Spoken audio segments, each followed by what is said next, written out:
Hello friends, welcome to commerce lectures. आज हम एक न्यू टॉपिक स्टार्ट करने वाले हैं, मोटिवेशन। क्लास 12 बिजनेस स्टडीज़ का ये टॉपिक है। एलिमेंट्स ऑफ डायरेक्टिंग हम कर रहे थे। एलिमेंट्स ऑफ डायरेक्टिंग का फर्स्ट पार्ट था आपका सुपरविजन, जो मैं करा चुकी हूँ। नेक्स्ट है एलिमेंट्स ऑफ डायरेक्टिंग का पार्ट मोटिवेशन। मोटिवेशन क्या चीज़ होती है? Motivation is a process of inducing inspiring employees to perform his best. मतलब एम्प्लॉयज़ जो होते हैं हमारे ऑर्गेनाइजेशन में, उनको इंड्यूस करना, इंस्पायर करना, इस तरह से हम उनसे बिहेव करते हैं, उनको इंस्पायर करते हैं कि वो अपना बेस्ट दें, अपना बेस्ट परफॉर्म करें, यानी पूरी मेहनत से, पूरी लगन से वो परफॉर्म करें, जो भी काम करें वो दिल से करें। तो दिस इज मोटिवेशन। इसी में एक छोटी सी टर्मिनोलॉजी और है, मोटिव। मोटिव वर्ड क्या है? Desire which energizes an individual to move or behave towards achievement of goal. Motive जो है, इसमें आपके मोटिवेशन चैप्टर में क्या बोलना चाह रहे हैं कि एक ऐसी डिज़ायर या ऐसी नीड होती है एक इंडिविजुअल के अंदर, ठीक है, कि जब वो मोटिव फील होता है, वो डिज़ायर फील होती है एक इंडिविजुअल को, तो इंडिविजुअल क्या करता है, एक एनर्जी जैसा उसके अंदर आ जाता है, ठीक है, और वो उसी तरफ मूव करेगा और उसी तरह बिहेव करेगा, सारे काम सेम वैसे ही करेगा, जिससे कि उसे फील होगा कि उसका गोल जो है, उसकी डिज़ायर जो है, उसकी नीड जो है पूरी हो जाए। So this is motive. Motive it energises in an individual. जब मोटिव एक आ जाता है, एक मोटिव इंडिविजुअल में, तो क्या होता है, एक एनर्जी सी आ जाती है इंडिविजुअल में। इट कॉजेज रेस्टलेसनेस, और रेस्टलेसनेस हो जाती है, यानी कि इंसान एकदम लेजी रहता है। ऐसा नहीं, बिल्कुल अपोजिट, एकदम से उसको अंदर से ही फील होता है कि हाँ, मुझे ये काम करना है, मुझे कुछ ऐसा करना है जिससे मेरी जो नीड है, मेरी जो डिज़ायर है वो पूरी हो जाए। तो एक मतलब रेस्टलेस हो जाता है इंसान। He just want to fulfil his motive, और जस्ट वो क्या चाहता है कि उसका मोटिव जो है वो फुलफिल हो जाए, ठीक है। तो बहुत ईजी सी इसमें ये बात कही गई है कि जब मोटिव या डिज़ायर कोई आती है इंडिविजुअल में, उसमें एक एनर्जी सी आ जाती है इंडिविजुअल में, वो रेस्टलेस हो जाता है, ठीक है, और वो क्या चाहता है, सिर्फ उस मोटिव को फुलफिल करना। फॉर एग्जाम्पल, एक पर्सन है यहाँ पे, ये हंग्री है, दिस इज मोटिव, उसकी एक नीड है कि वो हंग्री है। अगर आप खुद ही देखें, आपकी जो है, आपको भूख लगती है, तो आप क्या करते हैं, यू सर्च फॉर फूड। आप किचन में जाते हैं, देखते हैं मम्मा ने क्या बना रखा है, क्या नहीं बना रखा। सपोज आपके अंदर एक मोटिव आया, एक नीड आई कि आप हंग्री हैं, इसका मतलब ये थोड़ा ना है कि आप एकदम से सोए रहेंगे, लेटे रहेंगे, टीवी देखते रहेंगे, कुछ नहीं करेंगे, ठीक है। आप क्या होंगे, रेस्टलेस हो जाएंगे, एकदम बेचैन हो जाएंगे, परेशान हो जाएंगे कि नहीं, भूख लगी है तो कुछ करना है।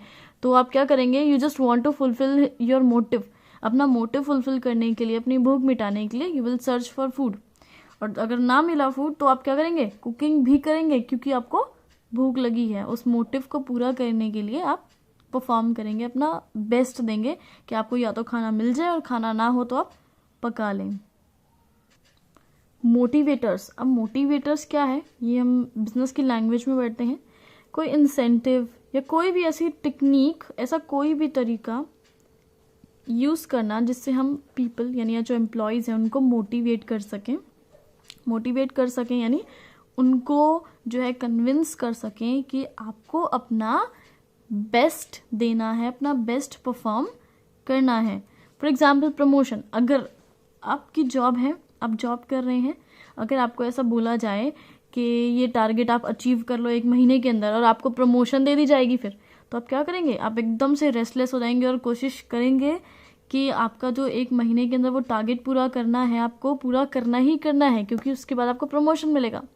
या फिर अगर किसी को बोला जाए कि अच्छे से परफॉर्म करो, अगर आप अच्छे से परफॉर्म करेंगे तो आपको इंक्रीमेंट मिलेंगे, तो क्या होगा, वो एम्प्लॉय अच्छे से परफॉर्म करने लग जाएगा। तो दिस इज मोटिवेटर्स। मतलब ऐसा कोई भी तरीका, ऐसा कोई भी इंसेंटिव जिससे हम अपने एम्प्लॉय को मोटिवेट कर सकें। आगे हम कंटिन्यू करते हैं मोटिवेशन के अंदर ही। Features of motivation. So motivation के क्या फीचर्स हैं?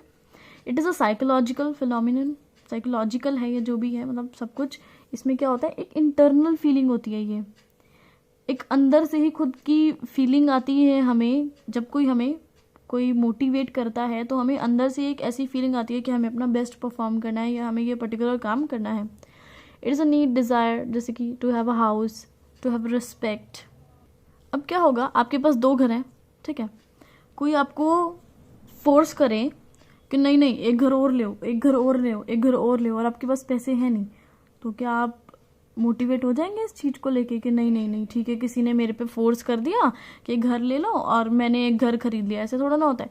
तो सब, और इसी का अपोजिट एक एग्जाम्पल देखते हैं, आपके पास एक भी घर नहीं है, तो आपके अंदर से एक इंटरनल फीलिंग आएगी, मेरे पास घर नहीं है, मुझे चाहे कमा कर या जैसे भी करना है, चाहे मैं खुद कमाऊँ या मैं अपने पेरेंट्स से हेल्प लूँ, कुछ भी करूँ, मैं एक घर ले लूँ। तो ये एक इंटरनल फीलिंग होती है, it can not be force, कोई भी आपको फोर्स नहीं कर सकता किसी चीज़ के लिए, जैसे कि घर के लिए कोई आपको फोर्स नहीं कर सकता है। या सपोज आप, जैसे कि अभी भी आपने खाना खाया, खाना खाने के 10 मिनट बाद कोई आपको बोले नहीं 5 रोटी और खा लो, 5 रोटी और खा लो, तो क्या आप खा पाएंगे? नहीं खा पाएंगे, ठीक है, क्यों? क्योंकि आपका जो मोटिव है ये है ही नहीं, इसलिए आप मोटिवेट ही नहीं होंगे।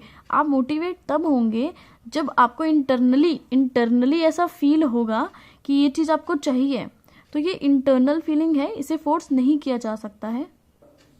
Second point is produces goal directed behaviour. अब जो आपका मोटिवेशन होता है वो हमारे बिहेवियर को इस तरह से चेंज करता है कि जो हमारा सारा बिहेवियर और हमारा ध्यान किस पे होता है, सारा गोल पर होता है हमारे, ठीक है, जो भी हमारी नीड है या डिज़ायर है उसको अचीव करने पे होता है, हमारा बिहेवियर हम उस तरह करेंगे कि वो गोल अचीव हो जाए। It induces people in such a way so that they can achieve their goal.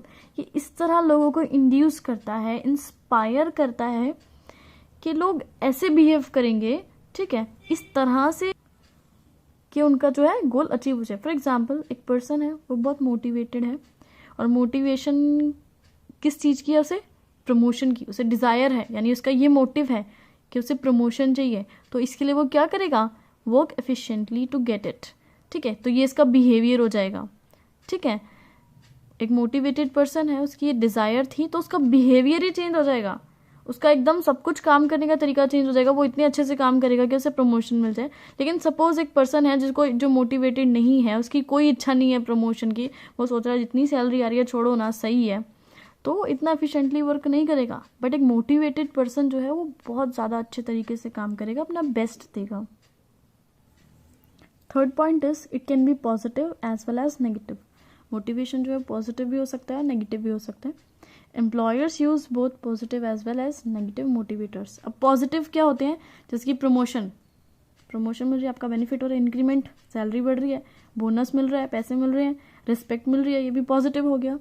But negative में क्या क्या आ जाएगा, जैसे आपको वार्निंग दे दी गई, डिमोशन, प्रमोशन का उल्टा डिमोशन, या आपका इंक्रीमेंट, सैलरी बढ़ रही थी कहीं और रोक दी गई, तो जो आपके ये होते हैं मोटिवेशन के तरीके, ये पॉजिटिव भी हो सकते हैं और नेगेटिव भी हो सकते हैं। Fourth point is it is a complex process. ये बहुत ज़्यादा कॉम्प्लेक्स प्रोसेस है, बहुत ज़्यादा डिफिकल्ट टास्क है। मोटिवेट करना किसी को कुछ काम करवाने के लिए कन्विंस करना इज़ नॉट ईजी, ठीक है। Manager has to use different approaches to satisfy different human needs. Manager क्या करता है, अलग अलग अप्रोचेस यूज़ करता है, अलग अलग अप्रोचेस पढ़े ना, जैसे पॉजिटिव हो गई या नेगेटिव हो गई, है ना, अलग अलग ह्यूमन नीड्स को सेटिस्फाई करने के लिए। अब हर एक ह्यूमन की नीड सिर्फ मनी तो नहीं हो सकती है। जिसकी सैलरी बहुत कम है उसे मनी से जो है हम मोटिवेट कर सकते हैं कि आपकी सैलरी बढ़ा दी जाएगी एंड ऑल। जिसकी सैलरी बहुत ज़्यादा है उसको रिस्पेक्ट से हम मोटिवेट कर सकते हैं कि आपको रिस्पेक्ट दी जाएगी, उसको अलग से रिकॉग्निशन दिया जा रहा है, या डेजिग्नेशन जो है उसकी इंक्रीज करी जा रही है। सो हर एक ह्यूमन नीड जो है उसको एनालाइज करना पड़ता है पहले कि एम्प्लॉयज़ एक्चुअली में क्या चाहते हैं, तभी तो उनको लालच दिया जाएगा उस चीज़ का, है ना। तो सब में सेटिस्फाइड विद मॉनिटरी इंसेंटिव, कुछ ऐसे होते हैं जो मॉनिटरी इंसेंटिव से सेटिस्फाइड होते हैं एम्प्लॉयज़, कुछ नॉन मॉनिटरी इंसेंटिव से, कुछ पॉजिटिव, कुछ नेगेटिव। अब एक छोटा बच्चा है, ठीक है, उसको इतना नॉलेज नहीं है कि पढ़ाई करनी है, एग्ज़ाम्स देनी है, हम बड़े होकर कुछ बन जाएंगे पढ़ाई करेंगे तो, ठीक है। तो कई पेरेंट्स क्या करते हैं, पॉजिटिव इंसेंटिव देते हैं, जैसे ये बोलेंगे बेटा अगर आप क्लास में अच्छे मार्क्स लाई हो तो आपको साइकिल मिलेगा एंड ऑल, तो वो बहुत अच्छे से पढ़ता है। लेकिन कई बच्चे ऐसे होते हैं जिनको कितना मर्जी लालच दे दो, आपको साइकिल मिलेगी, आपको एरोप्लेन मिल जाएगा, वो फिर भी नहीं पढ़ते, तो उनके लिए नेगेटिव यूज़ करना पड़ता है, उनकी पिटाई होती है, तब जाके वो करते हैं। इसलिए अलग अलग ह्यूमन नीड्स होती हैं, अलग अलग टाइप के ह्यूमंस होते हैं जिनके लिए अलग अलग मैनेजर अप्रोचेस यूज़ करता है। इसलिए ये बहुत कॉम्प्लेक्स प्रोसेस है, क्योंकि ये समझना कि एक्चुअली में हमारा एम्प्लॉय क्या चाहता है, उसको उसी चीज़ का लालच दिया जाए, उसी चीज़ का लालच देके उसे मोटिवेट किया जाए, it's very complex. Fifth one is dynamic and continuous process. Dynamic यानी चेंज होता रहता है ये, ठीक है। कंटिन्यूस प्रोसेस यानी कंटिन्यू चलता रहता है। अब जो ह्यूमन की नीड्स हैं उसके बारे में भी हमने पढ़ा था, दोबारा मैं बताती हूँ। ह्यूमन की नीड्स अनलिमिटेड, सबसे पहली बात तो ख़त्म ही नहीं होती है ना। कभी हमें ये चाहिए, कभी हमें ये चाहिए, कभी हमें वो चाहिए, ऐसे हमारी नीड्स जो है चलती रहती है। चेंज कंटिन्यूसली चेंज होती रहती है। अभी हमें ब्लू पेन चाहिए था, फिर हमें रेड पेन चाहिए, हमें ब्लैक पेन चाहिए, ये बच्चों को ये ज्योमेट्री बॉक्स चाहिए, फिर अलग अलग टाइप की, यानी चेंज होती रहती है। कभी उन्हें कुछ चाहिए होता है, कभी कुछ चाहिए होता है। Satisfaction of one need give rise to another. अभी सपोज आपको एक पेंसिल बॉक्स चाहिए था, मम्मा ने पेंसिल बॉक्स दिला दिया, तो एक नीड तो पूरी हो गई। फिर छोटे बच्चे ने क्या बोला, अरे अब तो मुझे जो है पेंसिल बॉक्स के बाद लंच बॉक्स चाहिए, अभी नई नीड आ गई। फिर लंच बॉक्स की नीड पूरी हो जाएगी, तो अब तो मुझे न्यू बैग चाहिए, है ना। ऐसे जो ह्यूमन की जो नीड्स होती हैं वो एक पूरी होगी, दूसरे की इच्छा हो जाती है, हमें दूसरी इच्छा पूरी होती है, तीसरी इच्छा हो जाती है ना। So manager has to continuously perform this function. Manager को इसलिए कंटिन्यूसली ये फंक्शन परफॉर्म करना पड़ता है। अपने आइए ऑर्गेनाइजेशन में ही वापस आइए। अब एक एम्प्लॉई है, उसको हमने बोला कि अगर आप अच्छे से परफॉर्म करोगे तो आपको प्रमोशन दे दी जाएगी। उसको प्रमोशन की ज़रूरत थी, काफ़ी टाइम से वो एक ही डेजिग्नेशन पे वर्क कर रहा है, उसको हमने प्रमोशन दे दिया। लेकिन क्या हुआ, उसने अच्छे से काम भी किया, सब कुछ अपना बेस्ट दिया और जैसा आप चाहते थे वैसा रिजल्ट दिया, उसे प्रमोशन मिल गई। लेकिन प्रमोशन के बाद क्या होगा, अब ये थोड़ा ना उसे प्रमोशन मिल गया वो जिंदगी भर अच्छे से ही काम करेगा। उसको फिर से क्या होगा, एक हमें दोबारा से एक लालच देना पड़ेगा, दोबारा से बोलना पड़ेगा, जैसे कि आपकी सैलरी बढ़ जाएगी या कुछ ऐसे। टाइम टू टाइम हमें बार बार मोटिवेट करने के लिए कुछ करना पड़ता है। एम्प्लॉयज़ को मोटिवेट करने के लिए नए नए इंसेंटिव्स देने पड़ते हैं, जिससे जो है वो रेगुलरली बेस्ट अपना देते रहें और अच्छे से परफॉर्म करते रहें।